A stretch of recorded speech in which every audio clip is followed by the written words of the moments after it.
ವೀಕ್ಷಕರೇ, ಈಗ ನಾನು ಗುರಾಳ್ ಚಟ್ನಿ ಅಂದರೆ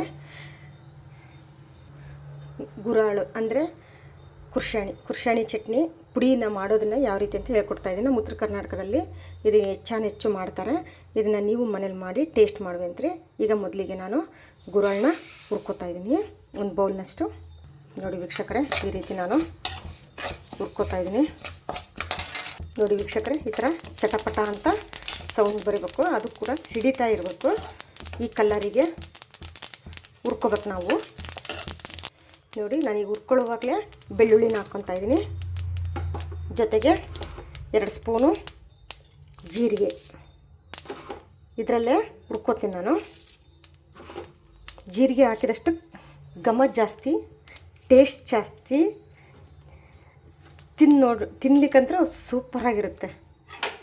ನೋಡಿ, ಈ ರೀತಿ ಇದನ್ನೆಲ್ಲದನ್ನು ಹಾಕಿ ಕರಿಬೇವನ್ನ ಹಾಕಿ ಈ ರೀತಿ ನಾವು ಹುರ್ಕೋಬೇಕು ಸ್ವಲ್ಪ. ವೀಕ್ಷಕರೇ, ಈಗ ತಣ್ಣಗಾಗಿದೆ ಹುರ್ಕೊಂಡಿರೋದು. ಈಗ ನಾವು ಇದನ್ನು ಜಾರಿಗೆ ಹಾಕೊಳ್ಳೋಣ. ಆಗಲೇ ನಾನು ಜೀರಿಗೆ, ಕರಿಬೇವು, ಬೆಳ್ಳುಳ್ಳಿ ಹಾಕ್ಕೊಂಡಿದ್ದೆ. ಈಗ ಖಾರ ಪುಡಿ ಹಾಕ್ಕೊತಾ ಇದ್ದೀನಿ, 4 ಸ್ಪೂನು. ಖಾರ ಇಲ್ಲ ನಂದು ಖಾರ ಪುಡಿ ಅಷ್ಟು, ಅದಕ್ಕೋಸ್ಕರ ನಾನೀಗ 4ರಿಂದ 5 ಸ್ಪೂನು ಖಾರ ಪುಡಿನ ಹಾಕ್ಕೋತಾ ಇದ್ದೀನಿ. ರುಚಿಗೆ ತಕ್ಕಷ್ಟು ಉಪ್ಪು ಅಂದರೆ ಅರ್ಧ ಸ್ಪೂನು ಉಪ್ಪು ಹಾಕ್ತಾಯಿದ್ದೀನಿ ನಾನೀಗ ಜಾರಿಗೆ ಹಾಕ್ಕೊಂಡು ಕ್ಯಾಪ್ ಹಾಕ್ಕೊಂಡೆ. ನೋಡಿ ವೀಕ್ಷಕರೇ, ನಾವು ಈ ರೀತಿ ಸಣ್ಣಕ್ಕೆ ಮಿಕ್ಸಿ ಮಾಡ್ಕೋಬೇಕು ಗುರಾಳ್ ಚಟ್ನಿನ.